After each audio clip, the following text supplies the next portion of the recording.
welcome to the Personality Hacker Profiler tool. What we're going to go over in this session is called the FIRM model. Now, this is a proprietary model that Personality Hacker came up with to talk about what the different primary motivations are for people who have basically different, we talk about the four-letter dichotomy as sort of a sandwich, and the two letters on the end of the dichotomies, introvert, extrovert, and judge or perceiver, those are like the bread, and the cognitive functions are based on the two letters in between, sensing, intuitive, thinking, feeling, and that's like the meat.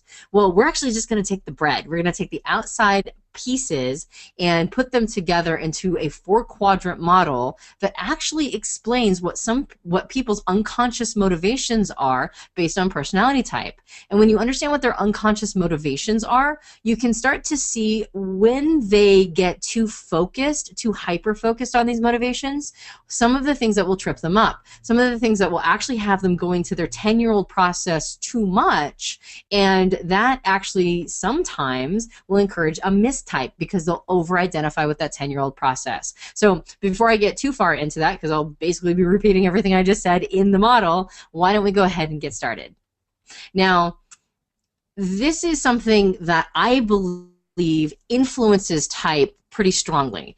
And it's subtle, it's not really something that's in our conscious awareness, but being able to understand this particular model will help you understand when we go through the 16 types why they have motivations that they do, or what are some of those unconscious motivators that inform and influence behavior, which of course, remember, was part of what Jung believed was a big component. Remember, those mental processes combined with our unconscious motivators that inform our behavior, those combined create the individual. So this is part of the unconscious motivator, and it's a little different than cognitive functions. It actually more focuses on the bread in the sandwich, and like I said, we call it the FIRM model. Now, what FIRM stands for, and maybe I should show my slides. What FIRM stands for is Freedom, Invulnerability, Rightness, and Management. All right, Freedom, Invulnerability, Rightness, and Management. These are the four things that we are all fundamentally trying to create in our lives in either a healthy or an unhealthy way. And we become, depending on our personality type, we become fixated on one of these four components to a point where it can sometimes overwhelm us. It can sometimes be such a massive strategy to make one of these four things happen that we end up destroying relationships, we end up becoming not very good versions of ourselves, and we crawl deeper and deeper and deeper into this particular desire or motivation rut to a point where we can actually end up looking like a completely different personality type. We end up at a space where we are so unhealthy in our endeavor to go for this motivation that we become a very, remember that bell curve I keep referring to where people are super healthy or unhealthy and everybody else sort of falls somewhere in between? Well, the ones on the end of the bell curve are the most complicated and difficult to profile. And oftentimes, whether or not they've gotten to that super healthy or that super unhealthy place is the relationship with this particular model. Now, again, we're talking about the bread in the sandwich. Remember, cognitive functions is all about that, the two pieces of meat, whether intuitive or sensor with the dichotomies, or thinker or feeler with the dichotomies, and which direction they point. And we use the bread to determine what the cognitive functions were and which one is our dominant, right, in the cognitive function stack. Well, we're just going to take the bread. Right? We're just going to look at the bread right now. We're just going to look at the first dichotomy letter and the last dichotomy letter, and we're going to put those together for each of the types. And if you do that, you come up with four different quadrants. You come up with extroverted perceivers, or EPs, introverted judgers, or IJs, introverted perceivers, or IPs, and extroverted judgers, or EJs. Now, depending upon where you fall, and I want you to identify where you fall in one of these four quadrants, you will have an unconscious desire for something that will help you, or not help you, it will motivate you, compel you to create a strategy to make sure you've got this thing handled, that you've got this unconscious motivator that you can quiet the voice down and say, it's going to be okay, we've got this handled. If you can't, for some reason, if your circumstances, if your level of development, if your level of health, if your anxiety levels, if all of these are out of control, it will more and more, these motivations, these desires will become more and more insistent. They will push you to a place where you'll do anything to make sure that it happens. And I want to talk about all four of these. For EPs, this is freedom. And in parentheses, I've got the word unfettered, okay? Unfettered freedom. That means nothing's holding you back. You can do whatever you want to, whenever you want to. And that's a major motivation for extroverted perceivers. Now, obviously, unfettered freedom is very unrealistic, right? So this desire for unfettered freedom, it's something that really forces extroverted perceivers to, or not really forces, but can encourage extroverted perceivers to do some pretty stupid things in the name of trying to chase this. And the reason why they're going towards this concept of unfettered freedom is because they have this fear. The fear is stuckness. It's a fear that they're not going to be able to have any freedom at all. They're going to be totally in a rut and have no freedom. And so this unconscious motivation really propels them. I'm going to talk about that in a moment.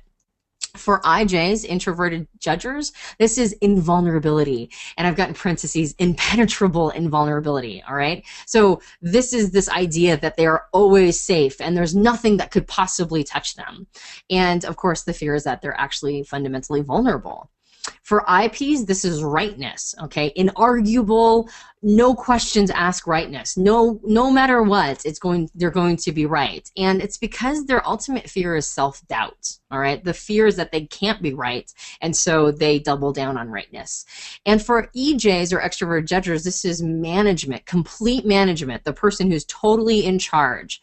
And it's because the ultimate fear is that they're going to be out of control. So let's just look at this model a little more granularly, take each of these and talk about why these are the motivations and what some of the types can do in order to insist upon this being the reality, and some ways in which they can trip themselves up. So for EPs, one of the reasons why it's freedom they desire is because of their driver process. The driver process is going to be an extroverted perceiving process, right? Sensation or exploration. EPs, extroverted perceiving process. That's what they're going to be driving with. And sensation and exploration, what is it that they ultimately love doing?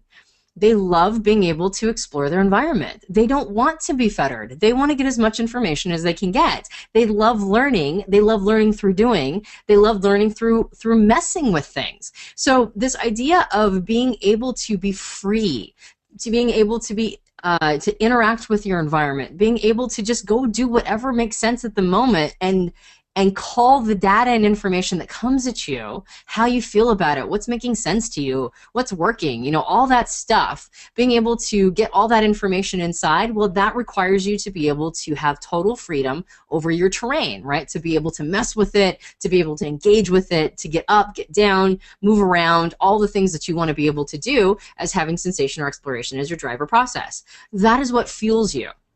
When an extroverted perceiver fears that they're not going to be able to do that, if they fear that they're going to be stuck or controlled, or they're never going to be able to have that freedom again to be able to explore or engage with their environment, they will get very self-destructive.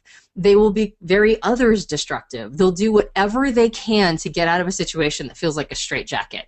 So what they end up doing, because their fear of stuckness, is they force the issue with logistical or social pressure, meaning that they're just going to push. They push and push and push. They're going to push the issue. They're going to push other people. They're going to go to their 10-year-old process, right? And regardless of what their type is, their 10-year-old process will either be effectiveness or harmony. Effectiveness is about making something happen right here, right now, okay? So sometimes that can be violence, sometimes that can be manipulation, sometimes that can look a lot of different ways, but it's really fundamentally about the person trying to get out of a feeling of being stuck. If they're using harmony, it can be bouts of anger, it can be social force, it can be really anything. And oftentimes you'll see people enter this space of feeling stuck in relationships, in companies or jobs they hate, but you really see an EP double down on this anytime they think that they are lacking choice. If they're lacking choice, if they're lacking motion, if they're lacking movement, this is what they do. So when we go through the 16 types, I want you to keep it tagged in the back of your mind that extroverted perceivers are fundamentally focused on freedom. And if they can't have that sense of freedom, they'll do a lot of jacked up, really self-destructive or other destructive behaviors in order to be able to reclaim that feeling of freedom. For IJs, what do they lead with? They lead with an introverted perceiving process. They lead with either memory or perspectives. Now, because it's an introverted perceiving process of memory or perspectives, remember, both of those are like an antenna, right? They're picking up information and then they're post-processing them. And their identity gets wrapped up in the exploration of their inner world. All right, so they're very vulnerable to the things that happen around them. They pick up that information. Memory is very vulnerable to their experiences because they pick up that information, they post-process it, and then they incorporate it into their identity. And perspectives is very vulnerable because it gets so much inside other people's stuff. It gets so much in other people's sort of quote-unquote psychic garbage that they almost can't tell the difference between somebody else's stuff and their own stuff.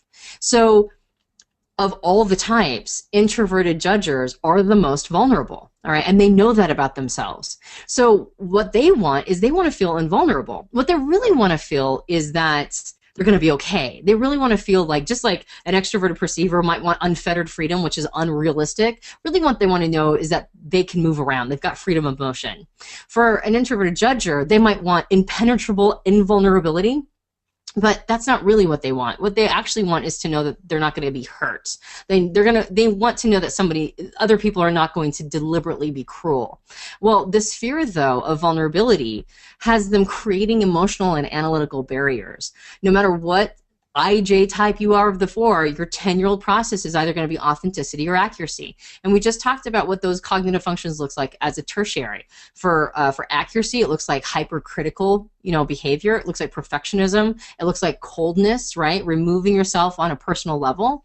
And for authenticity, it can be getting stuck in emotion like pride. It can be getting your feelings hurt. It can be holding grudges, right? And so both of those tactics allow you to create some psychological space, some emotional or analytical distance from the person.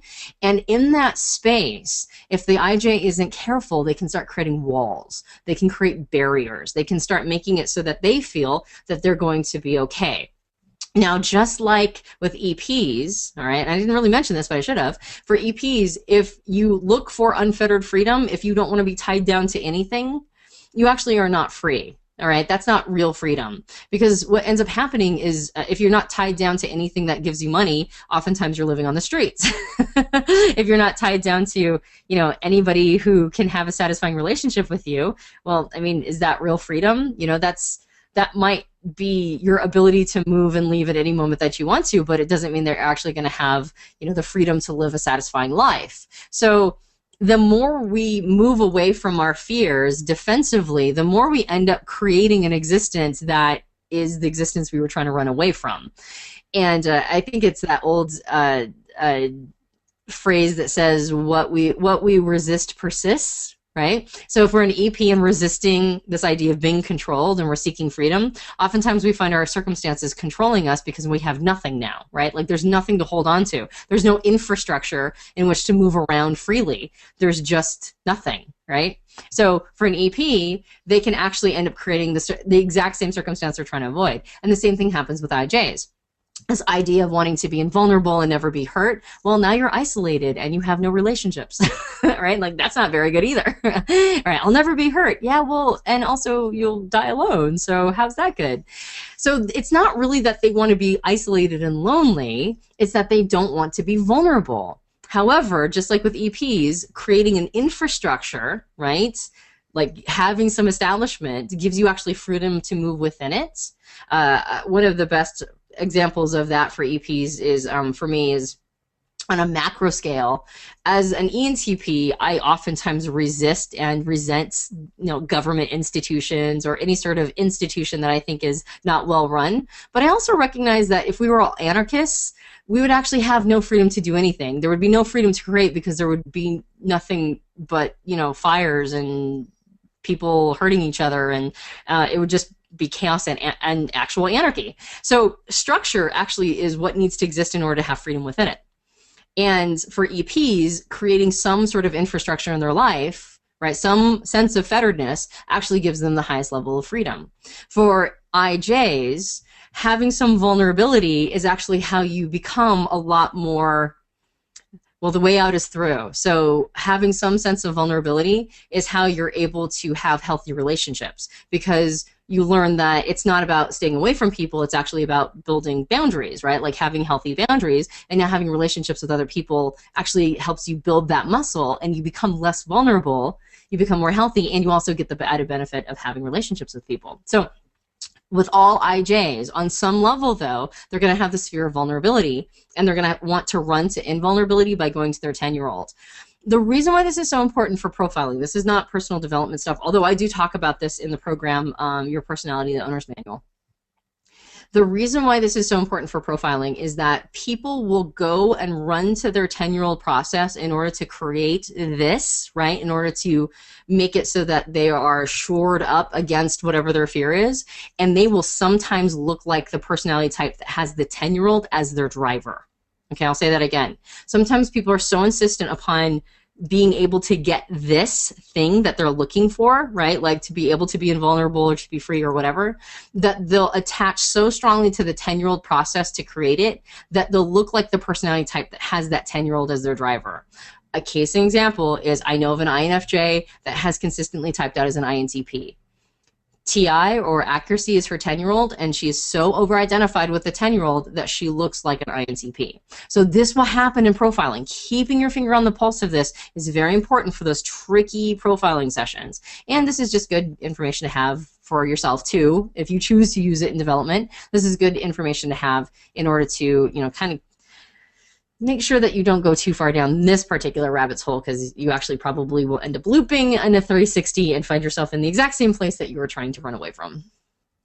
All right, what about IPs? So IPs are, they lead with an introverted judging process, which will always be authenticity and accuracy. Now, we just talked about the judging processes. We just talked about authenticity and accuracy. And what did we discover? Well, they're subjective in nature. It's about what makes sense to me and what feels right to me. Remember how we talked about if they're too zoomed in on their conviction, or if they're too zoomed in on their sense of being right about this empirically, and there's a piece of information back here that they just aren't looking at, and that was the relevant piece of information to know what they were talking about, that is something that will make them phenomenally wrong. Well, for an introverted judging style, okay, so if they're leading with authenticity or accuracy, there's something inside them that knows that that's a possibility at any given time, okay? But that is their driver process. This is the process that they're bringing to the world, that they're using all the time, and if they have insecurity around it, well, then that's no good, right? Because they've got to make decisions, and they're doing it all the time. This is their flow state. So the thing that they flee from is self-doubt, all right? If they doubt themselves too much, how are they going to live life? So they can't be doubting themselves, right? They've just got to stay convicted. They've just got to stay with what they think is right. They've got to stay with what makes sense to them. And so since they're fleeing self-doubt and running to rightness, if they go too far down this rabbit's hole, they want to have inarguable rightness, as in you never question them. Never ever question me, never, right? I'm just always right. And if anybody questions them, they get really frustrated. So what they do to go to their, they go to their 10-year-old, just like we all do in a time of defense. They seek physical or psychological comfort. And the way this looks is if they're an INP, so INFP or INTP, they're going to memory as a 10-year-old, they just won't leave the house, all right? They'll just stay home, and they won't engage with anybody. They won't do any exploring, and they won't engage with anybody that might question what they already want to believe. If they're an ISP, so an ISFP or an ISTP, what they'll do is they'll seek psychological comfort, as in they'll only go into perspectives and ask themselves what they think, right? What is the patterns that they're coming up with? And lo and behold, the patterns they're coming up with totally support their driver. How about that? So going to the 10-year-old again is the strategy that IPs will use, just like all the types, in order to feel the sense of inarguable rightness. Now again, generally what happens when you do that is you are totally wrong. Oh, so wrong. You loop back on yourself and do the 360, because of course that piece of information you needed was right behind you, and you need to actually expand your frame, get outside of yourself, get that outer world feedback in order to know that, right? So you actually end up being wrong even if you won't let anybody question your assumptions. And for EJs, this is about management. They want to be total managers of their lives, over their situation, because their fear is being out of control. Now, they're leading with an extroverted judging process. They're leading with either harmony or effectiveness. And harmony effectiveness believes they know the right thing for everything outside of themselves. For effectiveness, I know how to get the job done. I know how to get to our end game. Everybody just get mobilized and get to that end game. I know how to make that happen. Extroverted feeling, I know how we're supposed to be treating each other. I know how we get needs met. I understand the culture of the room. Just listen to me and I will tell you what we all need to be doing. So there's this sense that you just know how things should be done. It's an extroverted judging process. And the fear is really fundamentally of being out of control, right? What if all these things mobilize without you, right? Because the outside world may or may not care about how much you know how to do things, right? It's fickle. It might leave without you. So this feeling that you don't have it all under control can get really scary to an EJ because it's so clear what everybody should be doing that what they look for is complete management. They want to totally be in charge. They want everybody to be checking in with them at all times. And what they do in order to keep that illusion is they go to their 10-year-old just like everybody else, and they go to outside evidence to support what they already believe. If they're an ENJ, ENTJ, or ENFJ, they'll go to a sensation, which is like, well, look at all this evidence right here, right now. You can see it. And if they're an ESFJ or ESTJ, then they'll go to exploration or speculation to pattern recognize the wrong patterns to support their conclusion. But what they're not doing is going to the co-pilot, so they're not consulting that inner voice. They're just assuming they know, they're giving orders, they're the one in charge, and they never ask themselves, should I be questioning my militant behavior? Should I be asking myself how I really feel about that? Should I be going in and sort of, finding those creative ideas that might indicate that somebody else should be in charge at some point, or maybe I need more information? No, I will never question that. I'm just going to be completely in charge. And of course, what happens when you are militant and completely in charge with the people around you? Well, you either create a lot of broken individuals around you that are simply minions, which might sound really good to you. That might be what you were looking for to begin with. But usually people are not very satisfied when they've created broken minions around them. And those people, if they aren't broken minions, will usually leave your life and not let you boss them around anymore. So again, you'll loop back in the 360 and you'll be in charge of nothing. So it's really important to remember that these are some primary motivations that each of the 4 quadrants have. And as we walk through the 16 personality types, I want you to see how this comes up for them.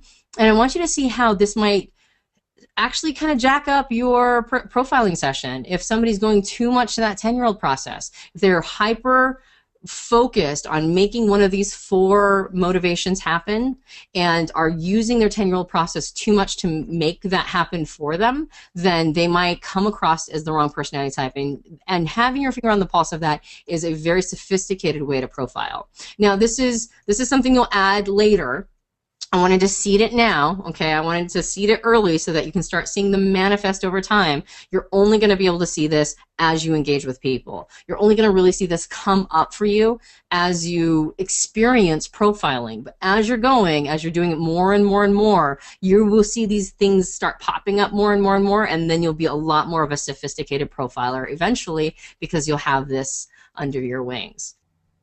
Now, to reiterate, again, the reason why this is so powerful is because people will hyper-focus on their 10-year-old for this reason. These are the unconscious motivations that have us running to our 10-year-old process and over-identifying with it in order to get these accomplished. So if you see a personality type that, like I mentioned, the INFJ that tests out as INTJ, and there's just something not right about that. It feels like they're of a different type, but they look like this totally different type that would actually be their 10-year-old, would be their driver. You can ask them one of these questions. You can say, what's worse? What's worse to you? To be wrong or to be vulnerable? That was actually one of the tiebreaker questions I asked this person who was an INFJ that ended up typing as an INTP. I said, what's worse, to be wrong or vulnerable? And she said, to be vulnerable. She's married to somebody who's an ISFP, and I said, what's worse for you, to be vulnerable or to be wrong, or to be wrong or vulnerable? And he goes, oh, to be wrong, totally. And if you've got that question, what's worse? If you think somebody's an EP or an IP, ask him, what's worse, to be controlled or to be wrong? All right, when somebody removes your options from you, or when you're riddled with self-doubt. And for an IJ or an EJ, ask them, was it worse to be vulnerable or to be out of control? Which one feels worse to you? Now, again, it won't be 100% across the board. All these questions always require a little bit of finesse from you. Okay, it always requires you to know a little bit about, how people are answering and why they're answering, how much they know each other, as all profilers do with all questions. However, there's a pretty high degree of sort of, tiebreaker here. If you're looking for a tiebreaker question, oftentimes those questions will be good tiebreakers to try to figure out exactly which quadrant the person is working in. And this is just yet another component, another influence in figuring out somebody's personality type. Well, thanks for joining us on this profiler tool, and we'll see you next time.